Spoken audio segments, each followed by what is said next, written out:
우리는 지난 시간에 히브리서의 마지막 시간을 가졌습니다. 히브리서 13장 말씀을 가지고 예수로 말미암아라는 제목으로 하나님 말씀을 받았지요. 그 설교에 대한 요약이 오늘 5, 6면에 있으니 참고하시고 또 읽어보시고 가정 경건의 때나 또 개인 묵상 때 사용하시기를 바랍니다. 우리 지난주 암송 선고를 한번 외워보겠습니다. 히브리서 13장 15절입니다. 그러므로 시작. 그러므로 우리는 예수로 말미암아 항상 찬송의 제사를 하나님께 드리자. 이는 그 이름을 증언하는 입술의 열매니라. 아멘. 예수님께 올려드리는 찬송은 음악뿐만이 아니라 우리의 삶의 모든 형태로 나타날 수 있습니다. 이 찬송은 선을 행하고 나누어 주는 것으로도 드러날 수 있는 것이에요. 찬송은 우리 삶의 목적이요, 선교의 목적입니다. 그러므로 인내라는 찬송, 예수님이 하셨듯, 오래 참음이라는 찬송, 예수님이 하셨듯, 용납이라는 찬송, 예수님이 하셨듯, 그러한 찬송을 올려드려야 합니다. 우리 성경 전체가 66장인데 그 성경 전체를 요약해 놓은 곳이라고 할 수 있는 이사야도 66장이거든요. 그게 중요한 선언이 있습니다. 이 백성은 나를 위해 내가 지었나니. 주님이 그 목적이 우리 인간에게 다 나타나 있는데 이는 나의 찬송을 부르게 하려 합니다. 주님은 우리로 하여금 찬송하는 백성을 만드셨어요. 어떤 실적을 올려내는 사람이 아니라 우리의 삶에서 모든 적용으로 주님을 찬양하는 백성, 그것이 우리의 삶의 정체성인 것입니다. 오늘은 맥체인지 성경읽기표의 신약 파트에 따라서 베드로전서 2장 말씀을 중심으로 하나님을 생각함으로 슬픔을 참음이라는 제목을 가지고 여러분과 좀 말씀을 나누기를 원합니다. 먼저 이 말씀에 대해서 몇 가지 주의를 하기 전에 한 인물을 좀 소개하기 원합니다. 우리 신앙 선배인데요. 1876년에 태어나 1910년에 죽은 박에스더라는 사람입니다. 근데 이제 35살에 죽은 것이죠. 이 박에스더의 본명은 김점동이에요. 김점동. 그래서 이화 여자 고등학교 기숙사 중에 하나가 이 김점동관입니다. 이 김점동은 이제 아버지가 이제 선교사와 가까이 일하는 사이였기 때문에 이제 이화학당에서 이제 공부할 수 있게 되었고요. 또 거기서 영어도 잘 배웠습니다. 그래서 이제 의료 선교사의 통역을 맡았는데 이제 한 번은 우리가 보통 이제 언청이라고 하는 구순 9개월 환자가 미국인 선교사, 의료 선교사의 수술로 완전히 이제 치료되는 것을 보고 나도 저렇게 되고 싶다 그런 생각을 한 거예요. 1893년에 아직 20살도 되기 전에 선교사들의 소개로 박유산과 결혼해서 아마 미국식 전통에 따라 이름을 바꿨습니다. 이 성도 바꿨죠. 원래 김점동이었는데 박에스더로 이름을 바꿨습니다. 그래서 이제 선교사들, 특별히 이제 로제타 홀이라고 우리 크리스마스 실 만드신 분 있잖아요. 그분이에요. 남편은 먼저 우리나라에서 죽고 미국 가서 애를 낳고 다시 와서 일을 많이 하신 분이죠. 그분의 이제 도움으로 미국에 유학을 갑니다. 그래서 이제 결론부터 말씀드리면 이 박에스더는 미국 유학을 마치고 와서 우리나라 최초의 서양 의사가 되죠. 서양 의사. 그리고 서재필에 이어서 두 번째 서양 의사가 됩니다. 첫 번째는 서재필, 두 번째는 김점동이 되겠습니다. 그래서 우리 보통 닥터라고 얘기하는 것은 박사가 아니라 의사를 말하는 겁니다. 근데 아무리 선교사들이 도와준다고 해도 학교를 여러 군데 다녀야 됐고 당장 미국 학교의 입장으로 봐서는 이 학생이 이 한국 여자가 어느 정도 학력이 있는 줄도 몰랐기 때문에 고생을 많이 했습니다. 부부는 그곳에서 아내는 박에서는 공부하고 남편은 뒷바라지를 위해서 일하는 와중에 2번이나 또 조산을 하고야 말았고, 그럼에도 포기하지 않아서 결국 이제 박에서는 MD, 메디컬 닥터가 됩니다. 그러나 농장에서 일하고 뒷바라지하기에 애를 많이 썼던 이 박유사는 결국 아내의 졸업을 보지 못하고 죽고 맙니다. 그래서 근간에 이 박유산, 우리나라 최초의 서양 의사를 배출해내는데 도움을 준 이 남편의 묘가 얼마 전에야 발견이 됐어요. 그런데 이제 이렇게 돌아왔잖아요. 서양 의사가 돼서 돌아오면 우리나라에서 할 일이 얼마나 많겠어요. 그러나 그녀가 일한 것은 10년밖에 되지 않습니다. 서울에만 있지 않고 평안도, 황해도 등등을 이제 순방하면서 외과 수술을 진행하다가 그만 과로와 결핵으로 35살이라는 나이로 요절을 하고 맙니다. 우리가 지금 베드로전서 2장을 보면서 제가 이 두 인물을 말씀드리는 것은 우리가 볼 때 너무나 안타까운 일들이 하나님의 사람들 사이에 있다는 것이에요. 자, 베드로전서 우리가 2장을 보지만 한 장 넘겨서 1장을 한번 보셔요. 1장 보시면 이 베드로전서의 수신자들, 이 편지를 받는 자들에 대해 나와 있습니다. 자, 1절을 보시면 예수 그리스도의 사도 베드로는 본도, 갈라디아, 갑바도기아, 아시아와 비두니아에 흩어진 누구요? 나그네. 흩어진 나그네들에게 베드로가 지금 이 편지를 쓰고 있어요. 다시 베드로전서 2장으로 넘어오세요. 자, 흩어진 나그네. 하나님께서는 이 복음이 예수 그리스도를 통하여 예루살렘과 유대와 사마리아와 온 땅에 다 퍼져야 된다고 말씀하셨어요. 그래서 우리 이쪽에 벽에 붙어있는 말씀 보세요. 이제 성령이 강림하시고 나서 사도의 가르침을 받아 교제하고 떡을 떼며 오로지 기도하기를 힘쓰는 아주 재미난 신앙생활이 시작된 거예요. 막 기적이 나타나고. 그런데 말이죠, 이들이 나가지를 않아요. 예루살렘 중심으로 똘똘 뭉치고 매일 모였단 말이에요. 하나님께서는 이 박해와 흩어진 나그네, 어려움을 통하여 어쩔 수 없이 고향을 버리고 흩어진 이 나그네를 통하여 복음이 전파되게 하셨습니다. 그러나 여전히 아픔은 있는 것이죠. 친구를 떠나고 고향을 떠나고 또 박해를 받고 합당하지 않은 이유로 어려움을 당하는 이들에게 지금 베드로는 이 편지를 쓰고 있는 것입니다. 방금 소개해드렸던 박에스더와 이 박유산도 마찬가지입니다. 우리의 생각으로는 이해가 안 돼요. 아니, 지금 한참 일할 젊은 사람들이 그 유학까지 마치고 와서 또 선교사들의 도움을 받고 그 유학이 어려웠던 때 그 공부를 해놓고서는 제대로 꽃도 피워보지 못하고 이렇게 저물어 가는가. 이러한 고난들 말씀입니다. 그렇게 흩어진 나그네로서 고난받는 이들에게 사도 베드로는 얘기합니다. 오늘 본문에 19절을 보세요. 본래 이 말씀은 이 사환들에게 하는 말씀이지만 우리 모두에게 다 적용되는 보편적인 말씀이라 하겠습니다. 부당하게 고난을 받아도 하나님을 생각함으로 슬픔을 참으면 이는 아름다우나 죄가 있어 매를 맞고 참으면 무슨 칭찬이 있으리요. 그러나 선을 행함으로 고난을 받고 참으면 이는 하나님 앞에 아름다우니라.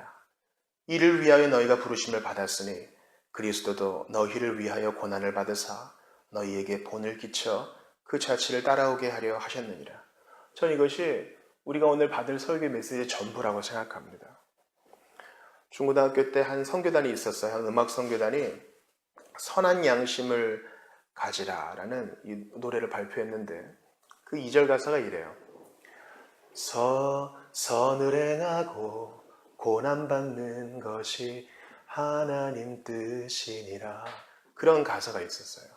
선을 행하고 고난받는 것, 그것이 이제 이 본문 말씀에 나온 것이죠. 물론 우리가 받는 모든 고난이 19절에 나온 것처럼 부당한 고난은 아닙니다.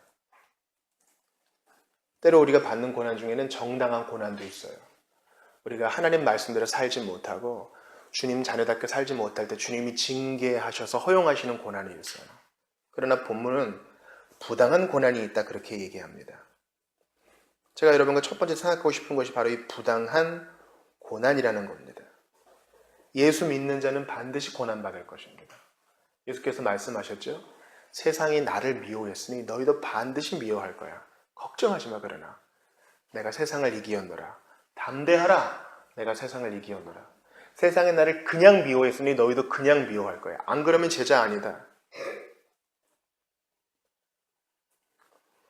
오히려 예수께서는 세상이 너를 미워하는 것을 참된 제자의 증거로 삼으라고 하시는 것처럼 보입니다. 기억하세요. 부당한 고난이 신자에게 반드시 있습니다. 내 죄로 인한 슬픔이 아니에요. 내가 회개하지 않은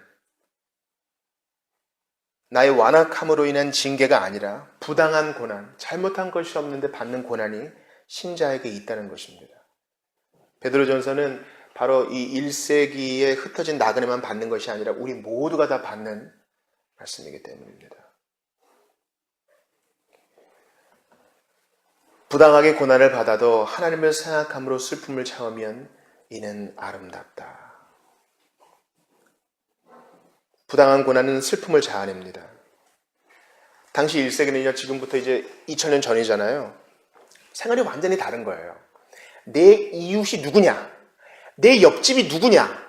내 동역자가 누구냐? 같이 일하는 사람이 누구냐? 그 마을 공동체가 상당히 중요해요. 지금도 우리나라 마을 구석구석에 가보면 이씨만 사는 마을이 있어요.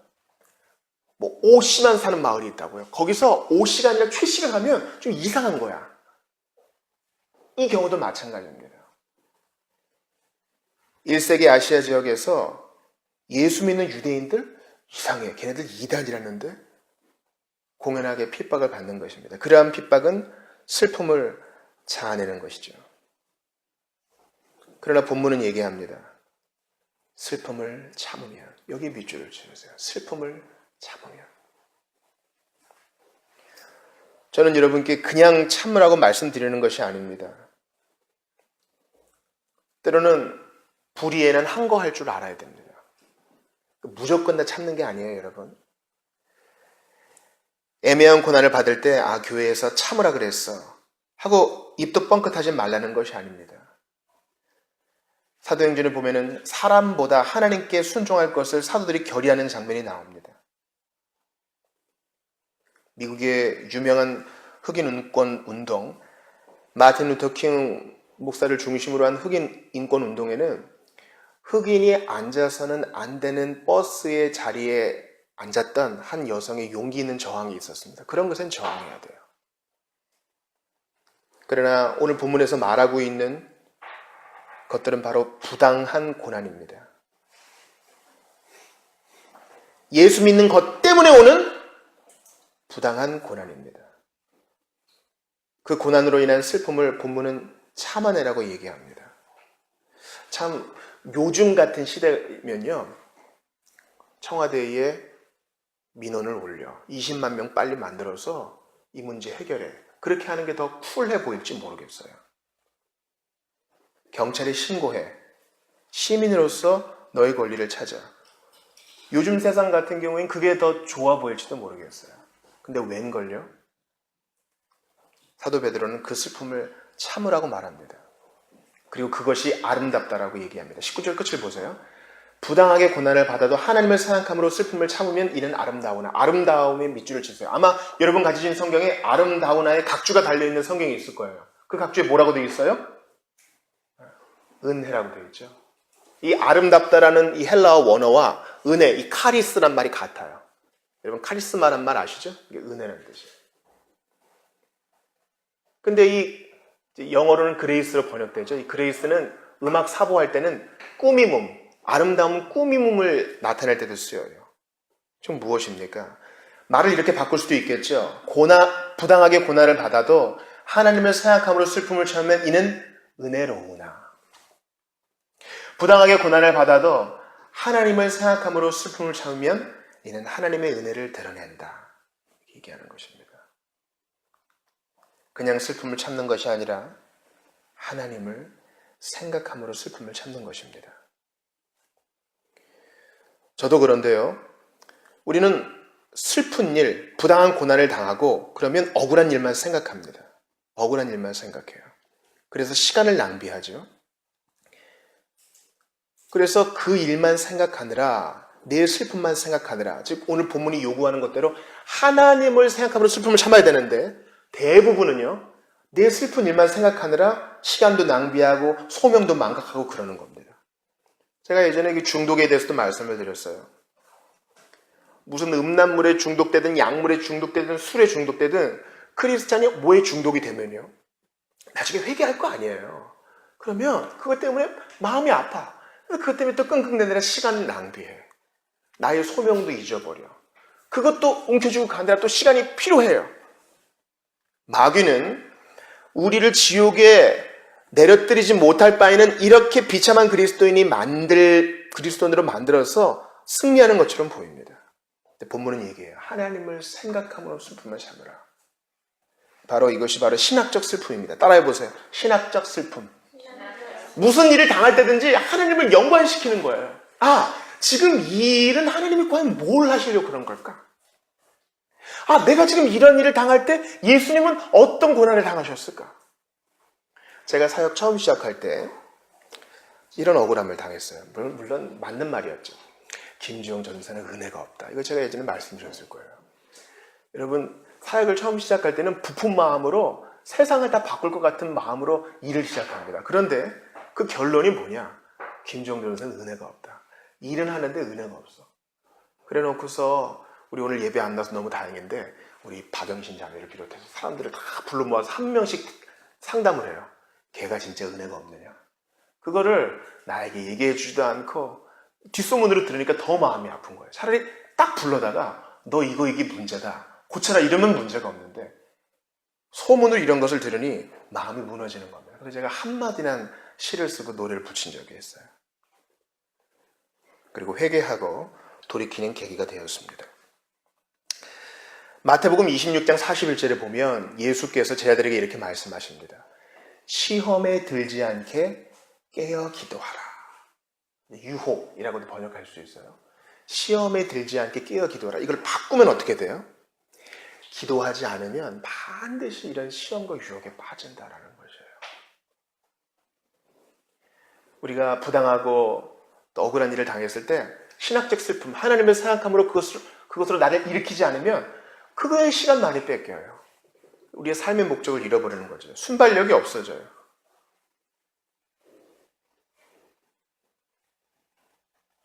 마치 주님은 자기들끼리 모여 있느라고 세계 선교도 생각하지 못하고 복음 전파도 생각하지 못한 그들에게 고난을 허락하시어 그들이 흩어진 나그네가 되게 하셔서 그들이 새로 정착한 곳에서 복음을 전파하게 하시려고 그 일을 허락하셨건만 그들이 모르고 있는 건 아니었던 걸까요?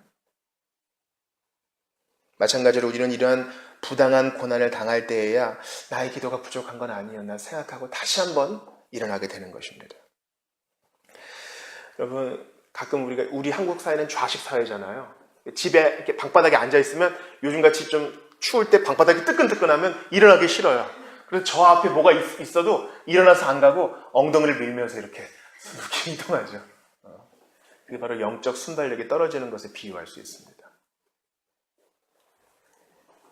시험에 들지 않게 깨어 기도하라. 뒤집으면 기도하지 않으면 유혹에 빠져 영적 순발력도 잃어버리고 그럴 때 주님은 부당한 고난 같은 장치를 사용하시어 우리를 벌떡 일어나게 하신다는 겁니다. 그러면서 이제 사도 베드로는요, 그럼 과연 뭘 생각해서 슬픔을 이길 거냐? 부당한 고난을 받아 한숨 쉬고 있을 때 생각하고 하나님을 생각하고 슬픔을 이겨내라 그러는데 뭘 생각할 거냐? 20절, 21절에서 말이야. 우리 20절 같이 읽어볼게요. 시작. 죄가 있어 매를 맞고 참으면 무슨 칭찬이 있으리요? 그러나 선을 행함으로 고난을 받고 참으면 이는 하나님 앞에 아름다우니라. 그러면서 예수님을 얘기해요. 선을 행함으로 고난을 받고 참으신 예수님, 이를 위하여 너희가 부르심을 받았으니 그리스도도 너희를 위하여 고난을 받으사 너희에게 본을 끼쳐 그 자취를 따라오게 하려 하셨느니라 하면서 22절부터 쭉 예수님의 고난에 대해서 얘기해요. 이유 없이 고난받으신, 부당한 고난을 받으신, 너희보다 더 많은 부당한 고난을 받으신 예수님이 계셔. 그분이 한거하지 않으시고 그 고난을 몸소 체휼하시고 이겨내셨으니 그걸로 하나님께 영광을 돌리시고 너희를 구원하셨으니 너희가 부당한 고난을 참아내므로 분명히 이루어지는 일이 있다라고 얘기하는 거예요.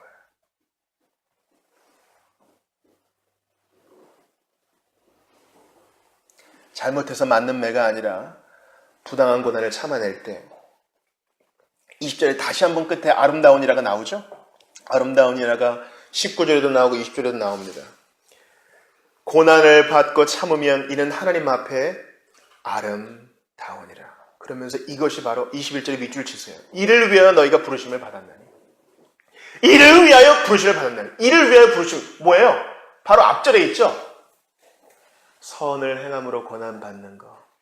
부당한 고난을 하나님을 생각함으로 참아내는 것이 우리의 소명, 부르심이라는 거예요. 여러분, 이제 예수님 믿고 청년의 때에 이르면 내가 과연 어떤 가정을 이루어야 될까 뿐만 아니라 내가 뭐 하며 세상 살아야 될까, 이 두 가지 문제를 가장 고민하게 됩니다. 결혼과 직업이죠. 근데 성경은 아무리 봐도 내가 무슨 건축가가 되라는 말도 없고 내가 무슨 주부나 어떤 가정이 되어야 되는지 나와 있지 않아요. 일반적인 원리가 나와 있죠. 그러나 확실한 성도의 부르심이 여기 나와 있어요. 성도는 선을 행함으로 고난받는 것으로 부름받았습니다. 너무 매력적이지 않아? 코스타 같은 유학생 모임에서 이런 얘기하면 많이 안 좋아할 거예요. 그러나 사실이 그렇습니다. 성도는 예수님의 뒤를 따르는 자로서 예수님보다 높아질 수 없어요. 그분이 당하셨던 것처럼 선을 행함으로 고난받는 것이 우리의 행복이요 주님께 영광 돌리는 길이라는 것입니다. 21절 아무리 봐도 놀라워요. 이를 위하여 너희가 부르심을 받았다. 성경에 나온 명백한 성도의 부르심이 있죠. 하나님의 뜻은 너희의 거룩함이라. 성도의 거룩함, 이거 분명해. 또 우리의 부르심은 뭐예요? 선을 행함으로 고난받는 것. 이거 붙들고 기도할 때 주님이 앞길 열어줘요. 이걸 뒤집어 봅시다.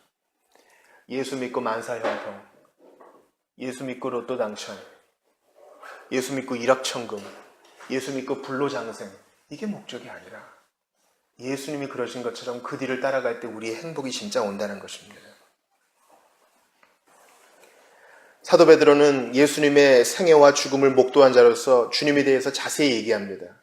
22절 보세요. 그는 죄를 범하지 아니하시고 그 입에 거짓도 없으시며 이사야에 예언된 대로, 예수님은 죄가 없으신 분이시지만 거짓도 말씀하지 않으셨어요. 23절 보세요. 욕을 당하시되 맞대어 욕하지 아니하시고, 욕을 당할 이유가 없는데 고난을 당하시되 위협하지 아니하시고, 입만 뻥끗하면 천사들이 내려와서 다 쓸어버릴 수 있지만 그렇게 하지도 않으시고, 오직 공의로 심판하시는 아버지에게 부탁하시며 친히 나무에 달려 그 몸으로 우리 죄를 담당하셨으니 이는 우리로, 목적이 있다는 거예요. 부당하게 고난을 받으신 예수님의 목적은 이는 우리로 죄에 대하여 죽고 의에 대하여 살게 하려 하심이라. 그가 채찍에 맞음으로 너희가 나음을 입었나니. 사랑하는 여러분, 여러분께 도전합니다. 부당한 고난은 주님의 목적이 있어서 주어진 거예요. 오늘 이 편지를 받는, 베드로전서 2장을 받는 신자들에게 목적은 뭐였어요? 흩어진 그곳에서 복음 전도하게 하시는 것. 오직 성령이 너희에게 임하시면 너희가 권능을 받고 예루살렘과 온 유대와 사마리아와 땅끝까지 이르러 내 증인이 되리라. 그 증인 삼으시려고 그들을 보내신 거예요. 우리의 부당한 고난을 통해 하나님이 또 어떤 일을 이루실까요? 기대가 됩니다. 기대가 됩니다. 그리고 솔직히 우리를 봐요. 우리는 고난이 없으면, 뭔가 짱 부딪히는 게 없으면 잘 안 움직여요. 그냥 사는 대로 사는 거예요. 그러다가 서서히 나태해지고 그러죠. 주께서 우리에게 부당한 고난을 허락하심은 아직 사랑하신다는 증거예요. 우리가 부름받았다는 증거예요. 하나님의 자녀라는 증거입니다. 부당한 고난이 없으면 사생아인 것입니다. 저는 이렇게 부당한 고난을 받으신 한 분을 또 소개해드리고 싶습니다. 바로 앞서 소개한 김정동보다 조금 늦게 태어난 김마리아라는 분입니다. 이 김마리아라는 분은 김정동과 다르게 엘리트였어요. 엘리트. 이 김마리아라는 분을 꼭 기억하세요. 1891년에 태어나셔서 정신의학교 졸업 후 일본에 가서 유학을 했습니다. 그리고 거기서 동경 여자 유학생 친목회 회장이 되고요. 28 도쿄 유학생 독립선언에 참여했습니다. 3.1운동 전에 28 독립선언이 있었잖아요. 거기에 김마리아가 있었어요. 그리고 우리나라 3.1운동 독립선언문의 기초가 되는 28 독립선언문을 우리나라로 가지고 옵니다. 이 위대한 일을 해내요. 그리고 3.1운동을 실제로 했죠. 그러나 체포됩니다. 그리고 입에 다 담을 수 없는 고문을 받아요. 일본인 순사들 앞에서 벌거벗기고 남자들이 하는 것처럼 공중에 매달고 여러 가지 일들을 시킵니다. 그래서 평생을 앓게 되는 병을 앓았는데 유양돌기염과 또 상악골 축농증이라고 귀와 코에 얼굴에 빈 공간들이 고름이 차는 이 병에 걸리고 말아요. 이 엘리트 여성이. 그리고 나서 이제 풀려났지만 다시 애국 부인회라는 독립운동을 이끕니다. 애국 부인회. 제가 몇 번 말씀드렸어요. 이 부인들의 쌈짓돈으로 상해 임시정부가 올라가고 부인들의 쌈짓돈으로 우리 순 모임 하는 것처럼 우리 구역 모임 하는 것처럼 이 부인들의 쌈짓돈으로 독립운동 자금이 마련된 거예요. 가장 큰 규모가 바로 이 애국 부인회인데 김마리아가 앞장섭니다. 그러나 각도의 지부를 세우고 특별부대를 설치하고 이렇게 했지만 그만 내부에 배신자가 있었어요. 그래서 또 잡혀갑니다. 그래서 이미 귀와 코에 고름이 잡히고 몸이 너무나 허약해지고 정신적인 상해까지 와서 병보석 상태에서 망명길에 올라 그 뒤로 조용히 인생을 마무리해요. 마지막에는 정신착란도 오게 됩니다.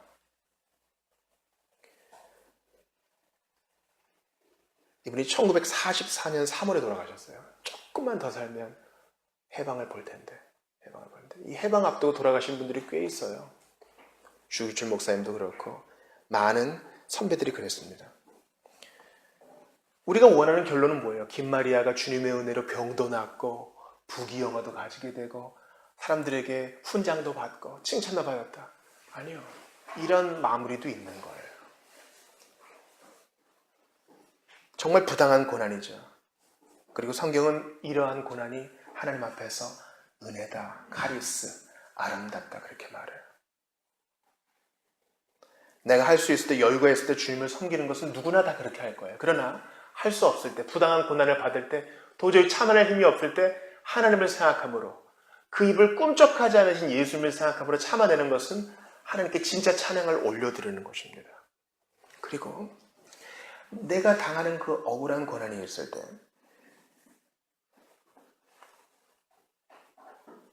2000년 전 채찍에 맞으셨지만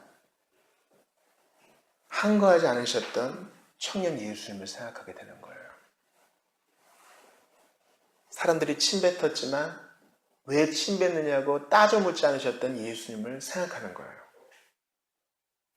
그분이 아마 숨을 쉴 때마다 심장 박동에 따라서 못에 박힌 그 살점 사이에서 피가 쭉쭉 떨어져 내렸을 거예요. 그걸 보면서 사람들이 혀를 끌끌 차면서 한번 내려와 봐라. 하나님이 너를 구해주시나 보자. 이렇게 조롱하는 자들에 대해서도 그들을 불쌍히 여겨달라고 기도하신 예수님을 생각하게 돼요. 그리고 그게 진짜 주님의 찬송이었어요. 부당한 고난을 받았으나 아름다우나 은혜로 마무리 지으신 예수님 말입니다. 오늘 본문 말씀을 마칩니다. 부당하게 고난을 받아도 하나님을 생각함으로 슬픔을 참으면 이는 아름답다 그랬어요. 우리 힘으로 못합니다. 우리는 참을 힘이 없어. 그러나 앞서가신 예수님, 우리에게 생각할 거리를 주신 예수님이 계시기에 이겨낼 수 있어요. 그리고 우리처럼 똑같은 고난을 당했지만 앞서가신 예수님을 바라보면서 이겨낸 신앙 선배들, 박에스더처럼, 박유산처럼, 김마리아처럼 앞서간 선배들이 있기에 우리가 혼자가 아니기에 우리는 이겨낼 수 있어요. 2018년이 이렇게 저물어갑니다. 장담 하나 하죠. 2019년도 여러분이 주님을 사랑한다면 반드시 고난을 받을 거예요. 그러나 이 부당한 고난을 통해서 우리의 참음을 통해 주님은 하나님 나라가 확장되게 하시고 우리의 참음을 통해 이 복된 믿음의 유산이 후손에게 전달되게 하시고 우리의 참음을 통해 영광을 받으실 거예요. 찬양을 받으실 거예요.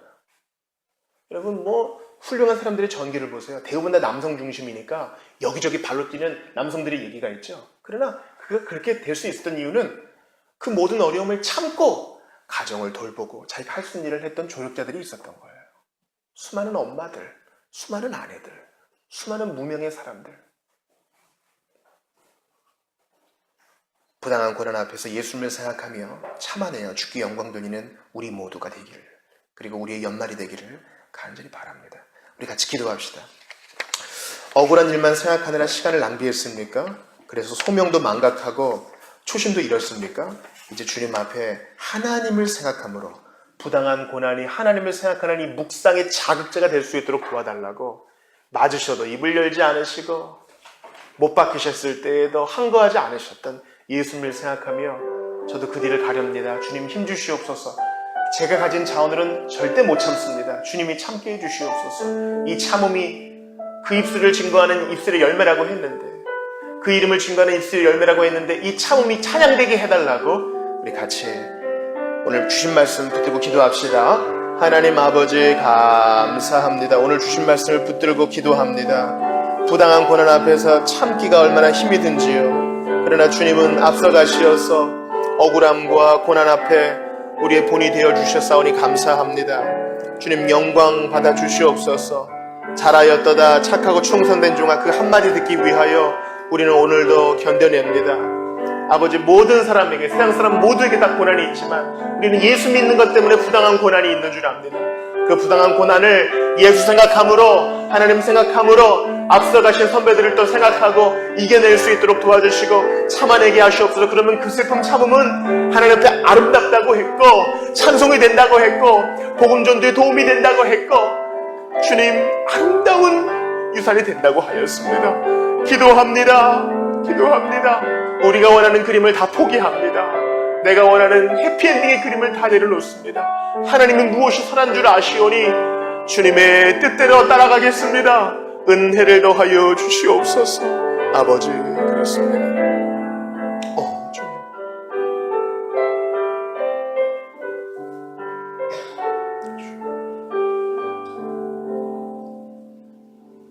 부당한 일을 당할 때 예수 생각함으로 슬픔을 참으면 이는 아름답다고 하셨습니다. 그 입 뻥끗하지 않으시고 항거하지 않으시고 대항하지 않으신 예수님 생각하면서 우리가 믿음 때문에 당하는 이 부당한 고난을 참아내면 이는 찬송이 된다고 하셨사오니 주여, 우리 힘으로 못하는 거 아십니다. 힘 주시옵소서. 예수님 따라가게 해주십시오. 그래서 이것으로 부당한 일보다 예수님을 생각함으로 찬양을 올려드리게 하시고 이 삶이 찬송이 되게 하여 주시고 이것이 아름다운 유산이 될 수 있도록 도와주시옵소서. 남들 앞에서 기가 막히게 노래를 부르거나 내가 할 수 있을 때 뭔가 멋진 봉사를 하는 것보다 주님 앞에 묵묵히 이 시련을 이겨내면 주님이 찬양받으시고 영광받으시고 선교의 일을 이루신다는 것을 우리가 믿습니다. 내 몫이 된 십자가를 충실하게 심으로 주께 영광 돌리는 우리 모두 이 연말 새해가 되게 도와주시옵소서. 우리를 안으시고 우리의 눈물병에 담아주시며 우리를 위로하시고 우리는 이해 못하지만 우리의 참음을 통해 크신 일을 이루실 주님을 찬양합니다. 주 예수님 이름으로 기도하옵나이다. 아멘.